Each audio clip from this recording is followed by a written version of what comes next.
राम कृष्ण हरी माऊली. आज मी तुम्हाला पंढरपूर येथील गोपाळपूरची कथा सांगणार आहे.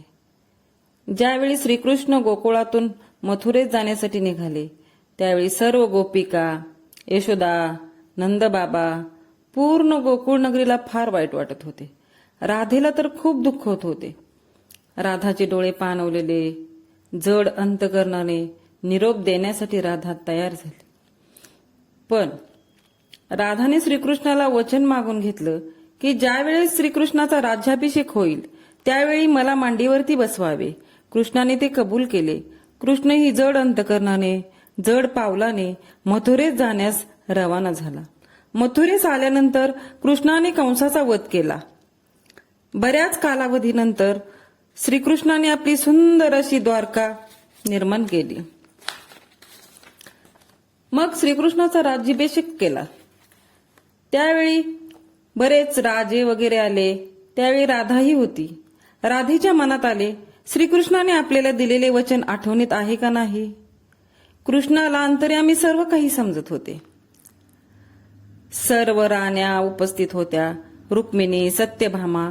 पण सर्वांना सोडून श्रीकृष्णाने राधेला मांडीवर बसवले. ते पाहून रुक्मिणीला खूप वाईट वाटले.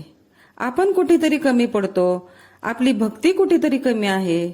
मग ती रोसून दिंडीर वनामध्ये अनेक वर्ष तिने तपश्चर्या केली.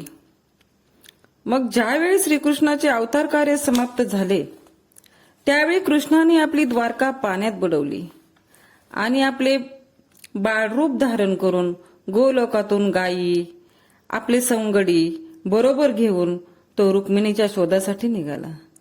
त्यावेळी गोवर्धन पर्वत देखील त्यांच्या बरोबर होते. फिरत फिरत गोपाळपूरला आले. गोपाळपूरला आल्यानंतर सर्व सवंगड्यांनी मिळून तेथे गोपालकाला केला. मग नारद मुनी भ्रमण करत असताना त्यांनी कळाले की देव आम्हाला सोडून येथे गोपालकाल्याचा आनंद घेत आहेत.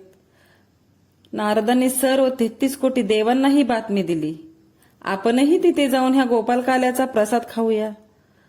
मग 33 कोटी देवांनी गोपाळपूरच्या डोहात माशाच्या रूपात येऊन थांबले की सगळे बाळ गोपाळ या डोहात हात धुवायला तर येतील आणि आपल्याला त्यांचं उष्ट खरकट किंवा एखादा भाताचा शीत तरी आपल्याला प्रसाद म्हणून खाऊ मिळेल. श्रीकृष्णापासून काही लपणार आहे का. गोपाळकाला झाला. इकडे 33 कोटी देव वाट बघत बसले. आता तरी हात धुवायला येतील आणि आम्हाला प्रसादाचा लाभ होईल. पण बाळ गोपाळ हात धुण्यासाठी निघाले.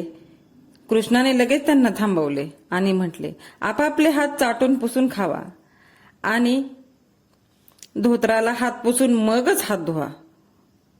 गोपाळांनी तसेच केले. हे पाहून 33 कोटी देव प्रकट झाले आणि म्हणाले, काय देवा, आमच्या नशिबात तुम्ही खरकट सुद्धा येऊ दिलं नाही. तेव्हा देव म्हणाले, हा माझा आणि माझ्या भक्तांचा गोपालकाला आहे. तेव्हा माझ्या आणि भक्ताच्या मध्ये कोणीच नाही. देवाच्या लक्षात आलं हे काम नारद मुनीचंच आहे.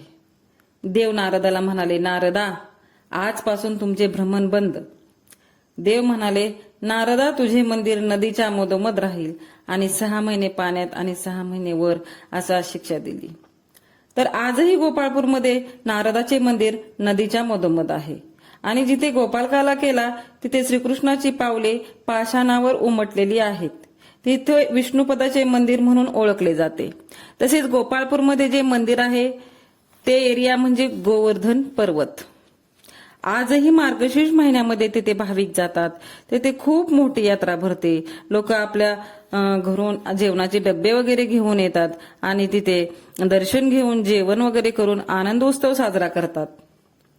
तर मंडळी, ही आहे गोपाळपूरची कहाणी.